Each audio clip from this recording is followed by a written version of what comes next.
Bonjour, c'est Anaïs de la chaîne Goût tes rêves. Bienvenue sur le tuto du patron Aurore. Si jamais vous voulez en savoir plus sur le patron, vous avez une vidéo dédiée où je vous parle de tous les détails du patron. Vous pouvez le retrouver dans le petit i par ici. Et si vous savez déjà tout sur le patron et que vous avez envie de le coudre, vous pouvez rester avec moi dans cette vidéo. Comme d'habitude, vous aurez des timecodes. Vous pouvez aller directement dans la partie qui vous intéresse. Et puis, je vous laisse avec le tuto. C'est parti! Dans le livret, vous trouverez un tableau récapitulatif des pièces à découper.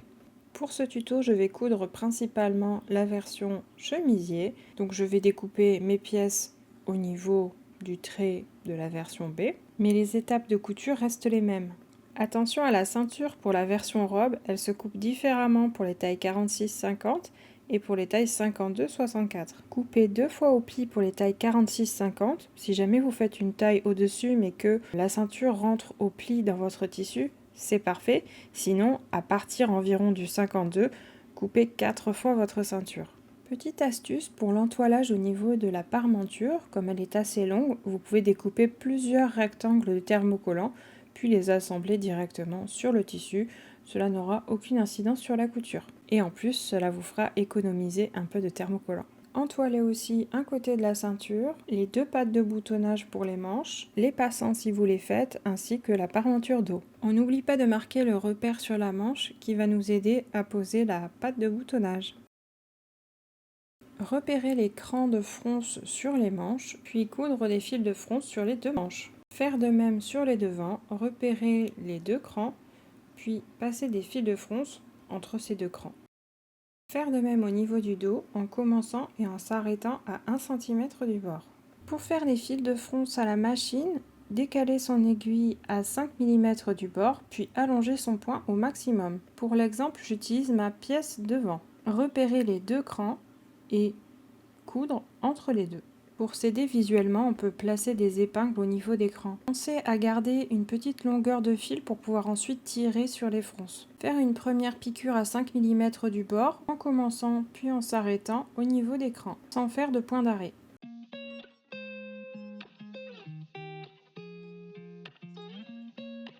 Arrivé au deuxième cran, pensez à laisser encore une longueur de fil, toujours pour pouvoir tirer les fronces.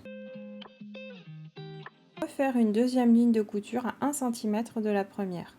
Ne pas oublier de garder une longueur de fil, se replacer au même niveau que la première couture. Mon aiguille se situe donc à 1 cm de la première couture.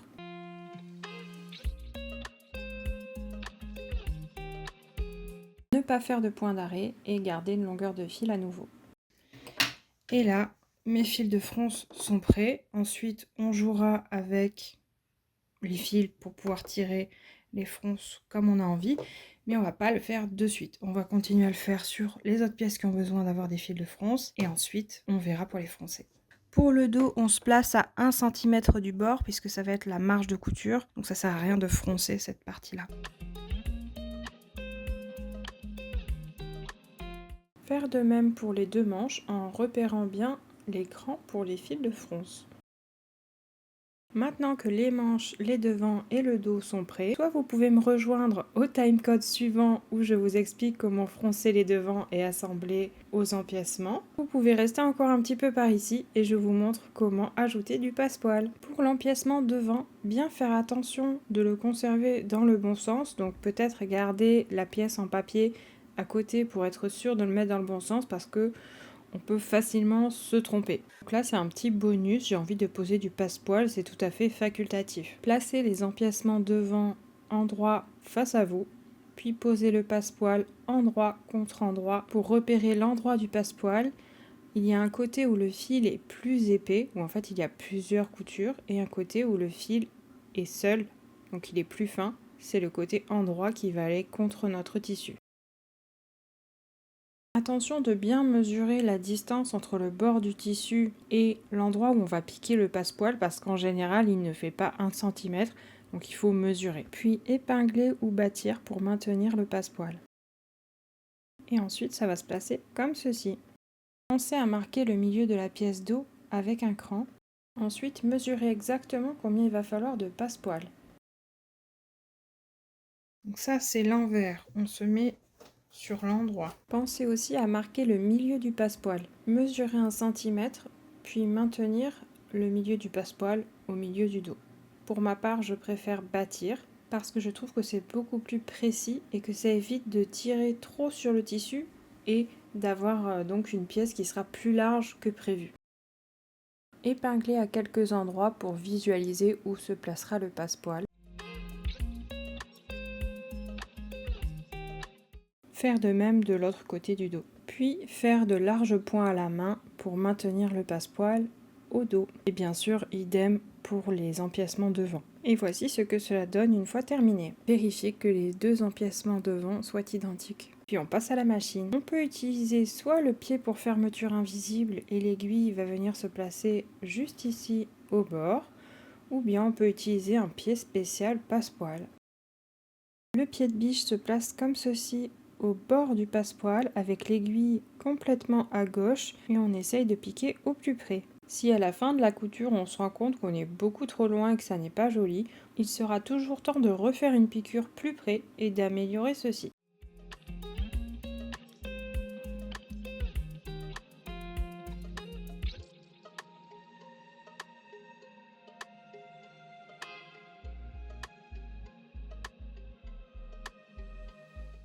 Donc là, je vois que je suis pas assez près parce qu'on voit cette couture, on ne doit pas la voir. Donc il faut que je couse encore un peu plus près, mais au moins le passepoil est fixé. Voici ce que ça donne après être repassé plus près. Avec le pied spécial, c'est beaucoup plus précis.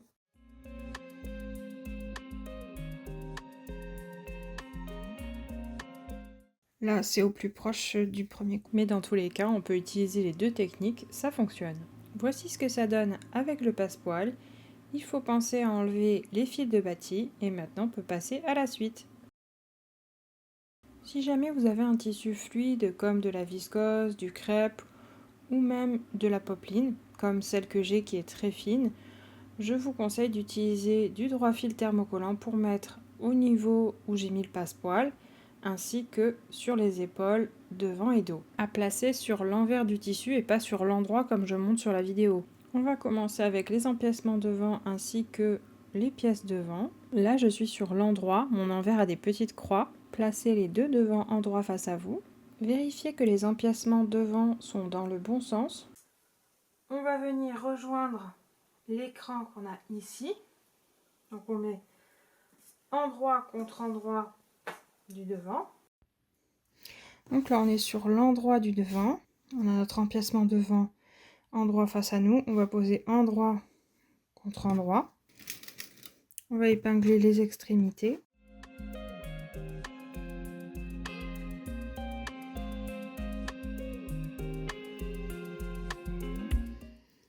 On va retourner dans le sens où on va voir les fronces. On va épingler au niveau du cran où les fronces démarrent. Pareil de l'autre côté. Et maintenant, on va prendre les fils de fronce qui sont face à nous et on va venir tirer dessus jusqu'à ce que ça fasse la bonne longueur. Ce qui peut vous aider aussi, c'est de faire un petit nœud. Faire un nœud, comme ça, on peut tirer celle-là. Voilà. Là, c'est la même longueur et on va pouvoir répartir. On vient maintenir par des épingles.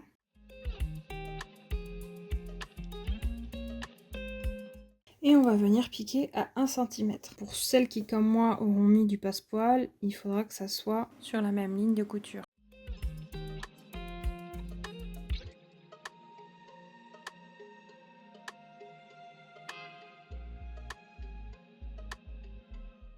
Pour celles qui ont mis du passepoil, vérifiez bien que ça soit bien sur la même ligne de couture. Si ce n'est pas le cas, vous pouvez reprendre pour vous remettre dessus. On pense bien à retirer les fils de fronce. Si c'est un tissu qui n'est pas fragile comme du coton ou de la popeline, on peut tirer dessus comme ça. Si c'est de la viscose, bien sûr, on fait plus attention. Surfiler les marges de couture, puis les coucher au fer vers l'empiècement, c'est-à-dire vers le haut. Puis ensuite, on va venir faire une surpiqûre à quelques millimètres du bord pour maintenir les surplus. On va venir faire exactement la même chose pour le dos. Si ça n'est pas fait, on va venir repérer le milieu dos avec une épingle. Donc ça, c'est mon envers. Passer le dos endroit contre endroit de l'empiècement dos. Épinglez les deux milieux ensemble. Épinglez les extrémités ensemble. Tirez sur les fils de fronce jusqu'à ce que les deux pièces soient de la même taille. Toujours tirer sur les fils de fronce en face de vous.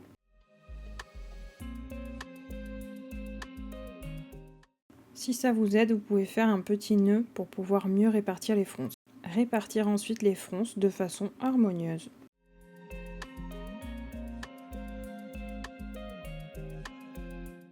Faire de même de l'autre côté.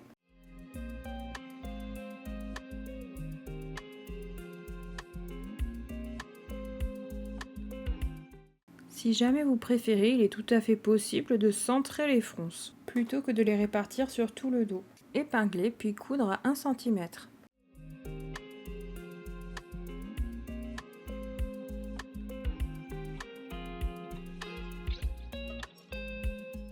Retirez ensuite les fils de fronce. Surfiler les surplus de couture, puis rabattre la couture vers le haut et ensuite faire une surpiqûre. Comme toujours, j'utilise mon pied guide, vous commencez à le connaître. Vous pouvez tout à fait le faire avec un pied classique, c'est juste que c'est plus précis. Pensez à allonger le point de quelques millimètres. Là, on n'est pas sur des fils de fronce, donc on n'allonge pas à fond, mais juste un tout petit peu. Faire de même au niveau des empiècements devant. Coupez le surplus qui dépasse.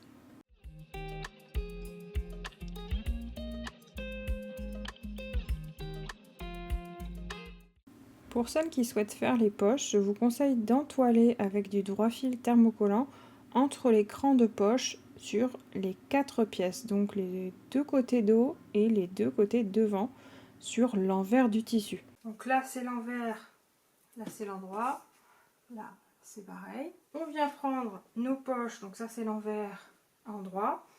On repère les petits triangles qui sont les crans de poche. Et on vient poser donc sur un dos et un devant, enfin en fait vous faites sur les 4, les deux devant et les deux dos. Placer endroit contre endroit.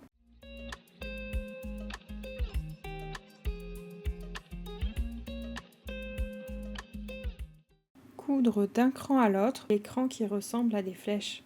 Se placer à 7 mm du bord, puis coudre d'un cran à l'autre. Faire de même pour les deux poches devant et les deux poches dos. Seulement sur les poches devant, cranter dans la marge jusqu'à la couture, des deux côtés.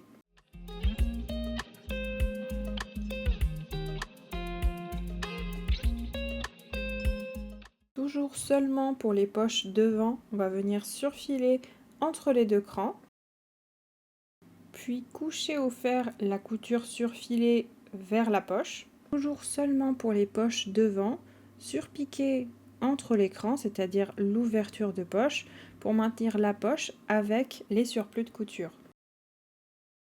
Placez les poches devant endroit contre endroit des poches dos, puis coudre à 1 cm tout autour de la poche.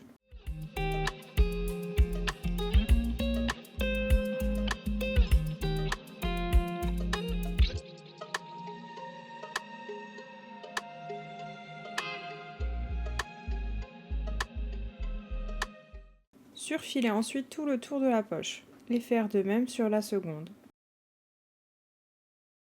Placez les devants endroit contre endroit du dos, puis assembler les épaules ensemble ainsi que les côtés.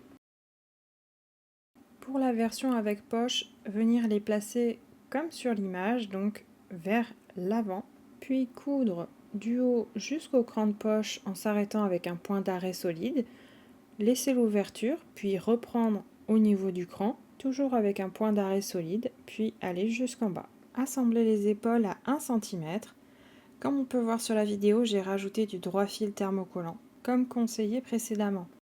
Assembler ensuite les côtés de la même façon à 1 cm du bord.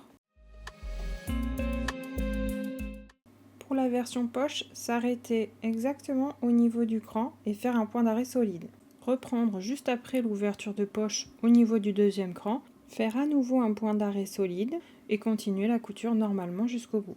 Une fois que c'est terminé, surfiler les épaules et les côtés, puis les coucher au fer vers le dos. Plier la sous-patte endroit contre endroit dans le sens de la longueur. Coudre les petits côtés à 1 cm du bord. Puis cranter les marges de couture et refaire de l'autre côté. Retournez ensuite les angles pour placer la sous-patte sur l'endroit.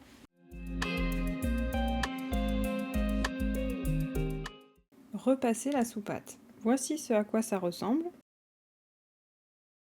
Pliez là où les brides endroit contre endroit. Si vous avez un retourne-biais, vous pouvez piquer puis retourner. Sinon, on va utiliser un cordon ou bien un ruban fin. Rendez-vous juste après. Donc là, j'ai un ruban très fin que je vais pouvoir placer au milieu de ma bride. Donc là, je vais coudre à cet endroit-là pour maintenir. Donc là, maintenant que c'est maintenu, je vais plier en deux. Et je vais coudre au bord, tout en essayant de ne pas coudre sur le ruban. Et vous verrez, ça s'est très bien passé. Coudre à 5 mm du bord, comme ça, la bride fera 8 mm normalement.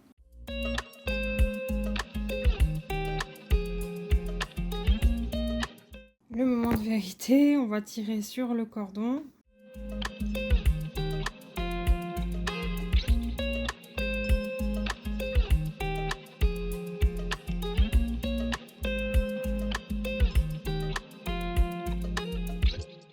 Et voilà notre bride qui commence à apparaître. Coupez le haut au niveau du ruban et repassez la bride. Donc maintenant qu'on a fait les brides, on va tester une première bride. Donc normalement, je vous indique 5 cm pour un bouton de 1 ou 1,2 mm. Le mien est un peu plus gros, il fait 1,5. Donc je vais voir un petit peu plus grand. Je vais couper une bride de 5,5 ou 6. Pour être large, je vais couper 6. Et je vais voir. Je vais essayer quand même sur une chute. Donc, je vais plier ma bride de cette façon-là. Je vais coudre à 1 cm sur ma chute. Et je vais essayer de passer mon bouton pour voir si c'est facile ou pas. Donc là, j'ai plié ma bride. C'est une bride test, hein. Elle est pas belle, c'est pas grave. Comme ceci, ça c'est l'endroit, ça c'est l'envers. Sur ma chute, je vais placer ma bride endroit contre endroit. Je vais coudre à 1 cm du bord et je vais voir si mon bouton il passe bien. Donc là, je retourne ma bride sur l'endroit. Je fais le test du bouton. Et en fait, il passe largement. Je vais pas le rétrécir parce que sinon, ce sera peut-être plus difficile à passer. Donc je pense que pour moi, c'est la bonne longueur. Donc je vais remesurer ma bride avec les marges et je vais couper toutes mes brides de cette longueur-là. Donc c'est parfait, j'ai mesuré 5,6. Donc je vais couper toutes mes brides à 5,6. Je vous conseille de faire le même test pour être sûr de la longueur de vos brides.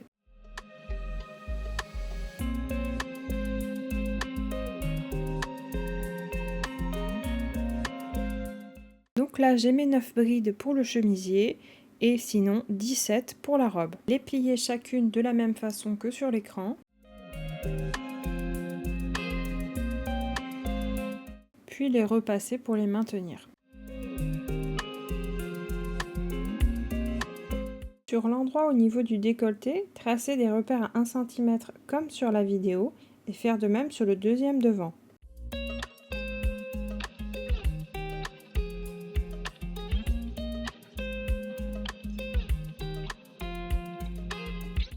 Placez la sous-patte endroit contre endroit du devant droit lorsqu'il est posé en face de nous, juste sous le repère tracé précédemment. Petite précision, c'est le bord accru, donc celui qui n'est pas cousu, qui est posé contre le bord du devant. Et coudre à 0,5 cm du bord.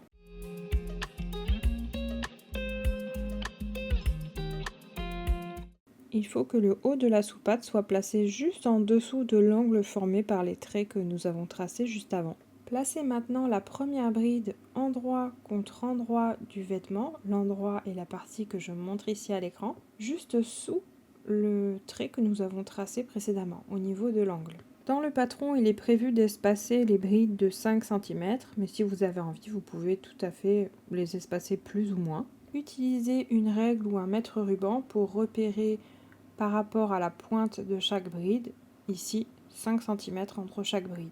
Les épingler pour les maintenir, puis faire une piqûre à 5 mm du bord.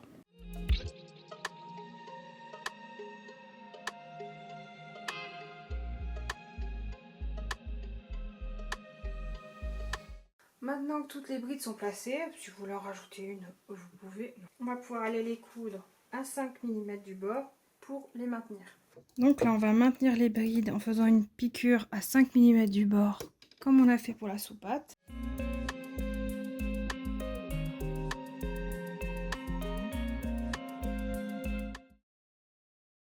Prendre la parmenture d'eau et assembler endroit contre endroit avec les deux parmentures devant. Une fois que c'est fait, on va venir surfiler les marges de couture et les coucher vers l'avant, parce que tout à l'heure on a couché les coutures d'épaule vers le dos. Surfiler également le côté extérieur de la parmenture. Posez la parmenture endroit contre endroit du chemisier ou de la robe, épingler, puis coudre à 1 cm. Et en bas, à ce niveau-là, il doit rester 1 cm. On doit coudre ici à 1 cm et reprendre là.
Crantez les angles de cette façon. Au niveau de l'encolure aussi. Si comme moi vous avez posé du passepoil et qu'il dépasse, pensez à le recouper aussi. Puis surtout crantez dans les arrondis du col. Repassez une première fois la marge de couture vers la parmenture. Si votre tissu est fluide, vous pouvez faire une sous-piqûre, c'est-à-dire piquer la parmenture plus la marge de couture pour la maintenir. Ensuite, retournez les angles. Puis, replacer la parmenture envers contre envers du vêtement. Repasser, puis faire une surpiqûre. Allonger le point et se placer à quelques millimètres du bord pour faire la surpiqûre.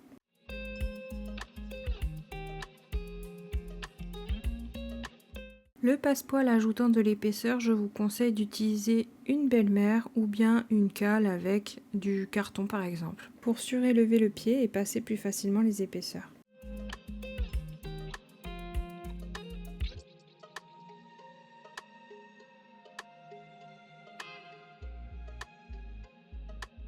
Si vous le souhaitez, vous pouvez recouper de moitié les marges au niveau des brides.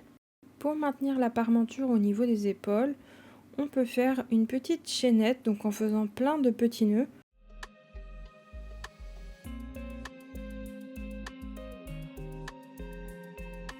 Une fois la boucle formée, attraper son fil avec les doigts, le faire passer dans la boucle, cela crée une nouvelle boucle, puis à nouveau refaire passer le fil dans la boucle, créer une boucle, c'est super facile, vous verrez.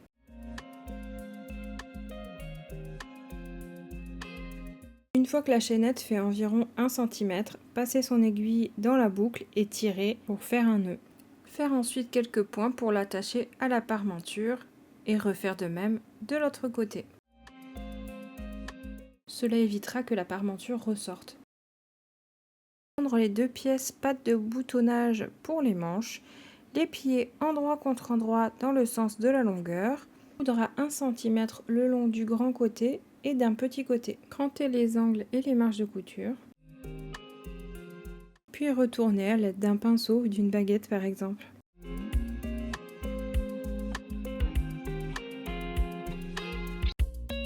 Repasser, faire de même avec la deuxième patte de boutonnage, puis coudre les boutonnières. Placez le bord accru de la patte de boutonnage, donc celui qui n'est pas cousu, contre le repère tracé sur les manches. On se place sur l'envers de la manche et la patte de boutonnage va vers le haut, donc vers la tête de manche, et non pas vers le bas au niveau du poignet. Épingler, puis coudre à 0,5 cm.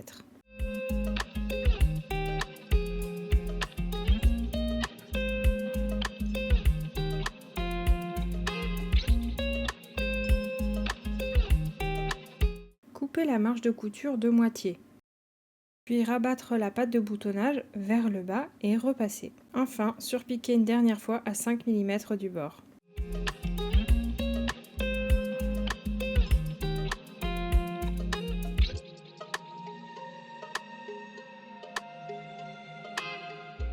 Et voici ce que l'on obtient. Pliez les manches endroit contre endroit, puis assemblez les côtés à 1 cm. Une fois que c'est fait, surfilez les marges de couture, puis les rabattre vers le devant, c'est-à-dire au niveau des deux crans. Placez le corps sur l'envers et les manches sur l'endroit. Les deux crans sur la manche correspondent au devant. Glissez la manche endroit contre endroit du corps. Épinglez en fonction des crans, mais aussi des coutures. Par exemple, la couture côté des manches, mais aussi du corps. En plaçant bien la couture du corps vers le dos et la couture de la manche vers le devant pour éviter les surépaisseurs. Épinglez au niveau des deux crans qui indiquent le devant, puis le cran qui indique le dos, le cran de tête de manche, au niveau de la couture épaule, en essayant d'épingler pour que ça ne gêne pas les fils de fronce lorsqu'on va les tirer. Tirez ensuite sur les fils de fronce qui sont face à vous, donc on laisse ceux du dessous derrière et on tire seulement sur ceux du devant jusqu'à ce que la manche fasse la même taille que l'emmanchure. Puis épingler la partie qui n'est pas froncée. Commencez à répartir les fronces, sachant que c'est comme pour le dos. Si vous trouvez que c'est plus joli avec toutes les fronces sur le haut de la manche, vous pouvez les placer tout en haut, sinon vous pouvez les espacer entre les deux crans. Faire de même pour le côté dos, tirez les fils de fronce face à vous, puis répartissez les fronces. Épingler, puis faire de même sur la seconde manche. Coudre à 1 cm du bord.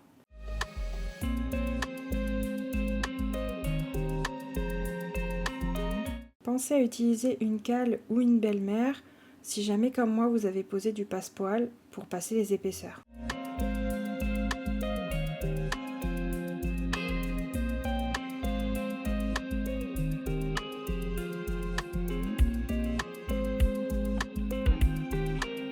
Faire de même sur la seconde manche. Une fois que les manches sont cousues des deux côtés, pensez à retirer les fils de fronce, puis surfiler les emmanchures. Passons aux ourlets. Il suffit de replier une première fois le bas du vêtement sur 1 cm envers contre envers, puis une seconde fois, et de coudre à quelques millimètres du bord. Faire de même pour les manches, replier une première fois sur 1 cm, puis une seconde fois, et coudre à quelques millimètres. Voici ce que ça doit donner au niveau des ourlets.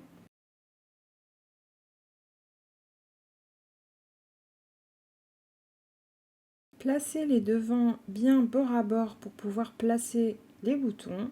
Marquez des repères, puis coudre tous les boutons. Les boutons se placent sur le devant gauche lorsqu'il est porté et surtout pas sur la sous-patte, sinon vous allez avoir un décalage. Vérifiez en cousant le premier bouton que le devant ne bâille pas et qu'il est bien placé, sinon le repositionner.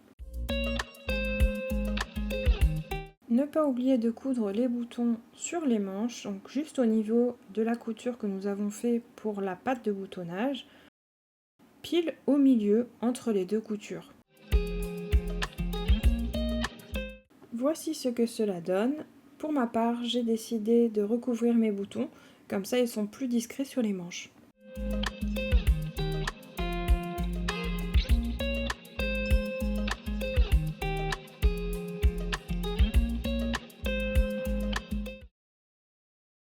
Entoilez une des deux ceintures pour toutes les tailles.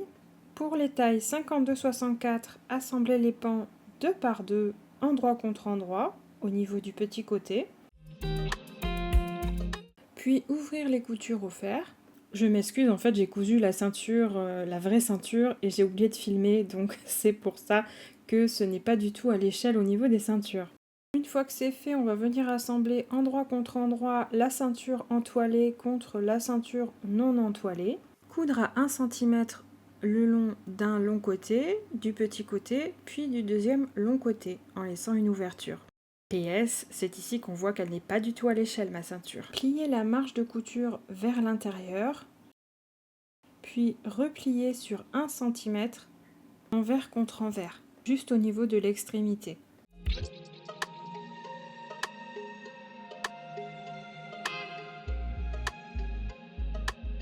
Puis marquer au fer. Avant de retourner la ceinture, pliez les bords comme sur la vidéo, puis retournez. Aidez-vous du dos d'un pinceau comme ici, ou bien d'une baguette.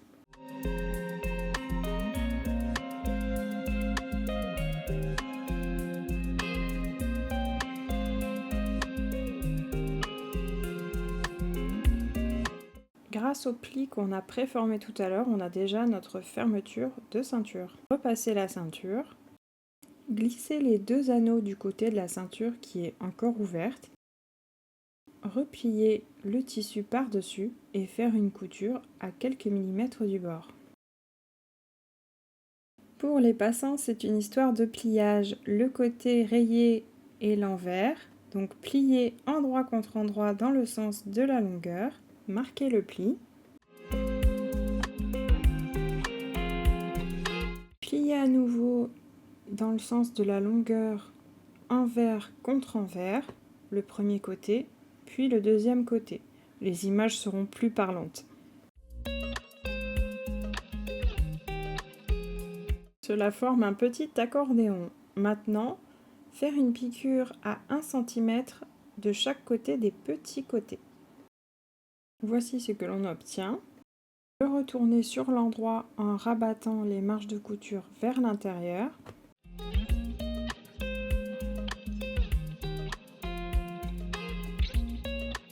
Si votre tissu est épais, vous pouvez recouper les marges de couture. Refermez ensuite l'ouverture en cousant à quelques millimètres du bord. Il ne vous reste plus qu'à poser le passant au niveau du dos de votre robe en cousant à quelques millimètres du bord du passant. Testez bien la hauteur de votre ceinture avant de poser vos passants. J'espère que le tuto vous aura été utile. Pensez à me dire dans les commentaires si jamais vous avez des remarques, qu'elles soient positives ou négatives bien sûr, tant que c'est constructif. Je prends toutes vos remarques parce que j'avais hésité pour le tissu, si je prenais un tissu uni, un tissu à motif, savoir si vous voyez bien sur les plans. Donc dites-moi ce que vous en pensez. Et puis surtout, pensez à m'envoyer vos réalisations si jamais vous avez cousu Aurore. Je serais ravie de voir ça. Je vous dis à très bientôt pour une nouvelle vidéo.